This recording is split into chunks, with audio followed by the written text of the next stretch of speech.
Reason करता है कि कोई भी यंत्र कितनी ध्वनि उत्पन्न कर रहा है। तो जितने भी डीजे संचालक हैं, चाहे वो उसको बनाता हो, चाहे वो उसको इन डिवाइस को उसमें लगाए, अगर सेल करेगा तो उसके ऊपर कार्रवाई होगी। तो हर एक व्यक्ति जो भी डीजे ला करके अपने उपयोग कर रहा है वो भी दायित्व के अधीन रहेगा। जो व्यक्ति बना रहा है, जो सेल कर रहा है गया तो वो जब्त होगा।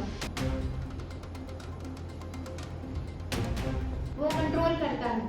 तो क्या उस डिवाइस से हमको ये भी पता चल जाता है कि कितना आवाज उत्पन्न हो रहा है, क्या डेसिबल लिमिट पे चल रहा है? उसमें नहीं होता, वो केवल साउंड।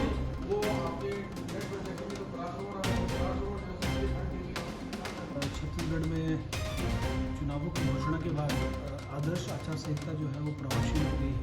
इसमें इसके अंतर्गत कोलाहल अधिनियम, धारा 144 और अन्य जितने भी प्रोहिबिटरी ऑर्डर्स हैं वो सब जो है वो जिला निर्वाचन अधिकारी के द्वारा जो है प्रसारित किए जा चुके हैं। आदर्श आचार संहिता लगने के बाद ये एक बैठक इसलिए रखी गई डीजे संचालकों की कि उनको आदर्श आचार संहिता में क्या पालन करना है वो भी बताया गया।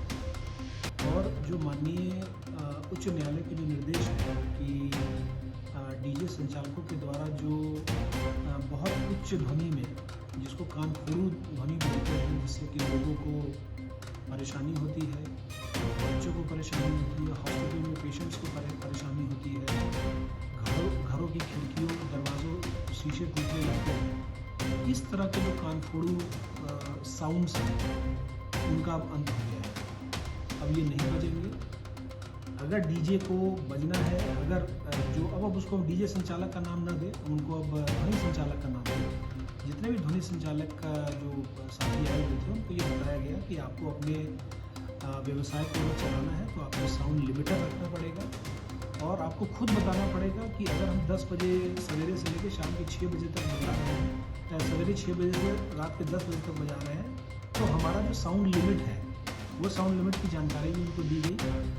अगर उसका पालन नहीं होता है तो उसको सबसे पहले जब्त किया जाएगा, उसको जब्त करके न्यायालय में दिया जाएगा और न्यायालय में देने के बाद उसको राजसात की कार्रवाई की जाएगी। और जो पर्यावरण के नियम है उसमें 1 लाख रुपए का जुर्माना और 5 साल की सजा और बोथ, मतलब दोनों भी हो सकता है अगर हैबिचुअल ऑफेंडर, अगर बार बार वही डीजे संचालक बार बार वही काम कर रहा है। जी, शहर के सभी डीजे संचालकों की मीटिंग अभी आयोजित की गई थी कलेक्टर सभागार में। माननीय कलेक्टर सर की अध्यक्षता में सभी अधिकारीगण उपस्थित थे और सभी डीजे शहर के जो संचालक हैं वो लोग आए हुए थे। लगभग 100 की संख्या में डीजे को बुलाया गया था क्योंकि आदर्श आचार संहिता लागू है शहर में। तो इस दृष्टिकोण से उनको समझाइश दी गई थी कि किसी प्रकार का उल्लंघन जो माननीय सुप्रीम कोर्ट के डिसीजंस हैं, हाई कोर्ट के डिसीजंस हैं, माननीय मुख्य सचिव के निर्देश हैं और माननीय अन्य समय समय पे जो भी निर्देश शासन के द्वारा दिए जाते हैं, चाहे एनवायरनमेंट डिपार्टमेंट या किसी अन्य डिपार्टमेंट से, उन सभी का पालन उनको सख्ती से करना है। किसी प्रकार का उल्लंघन अगर, क्योंकि त्यौहार का सीज़न आ रहा है, अभी दुर्गा अष्टमी आने वाली है, साथ ही साथ दशहरा आ रहा है, फिर दिवाली है।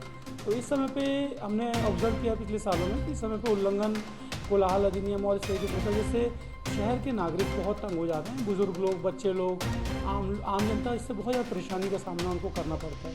इसके मद्देनजर उनकी मीटिंग ली गई, उनको सख्त निर्देश दिए गए कि किसी प्रकार के डीजे या लाउड स्पीकर जो ध्वनि सीमाओं का उल्लंघन करेंगे उन पर सख्त कार्रवाई की जाएगी। साथ ही साथ एनवायरमेंटल एक्ट के तहत जो सख्त प्रावधान है, जिसमें 5 वर्ष तक की सज़ा का प्रावधान है, 1 लाख तक के जुर्माने का प्रावधान है, उन धाराओं का भी प्रयोग इस बार डीजे संचालकों को किया जाएगा यदि उनके द्वारा किसी भी प्रकार का कानून का उल्लंघन किया जाता है।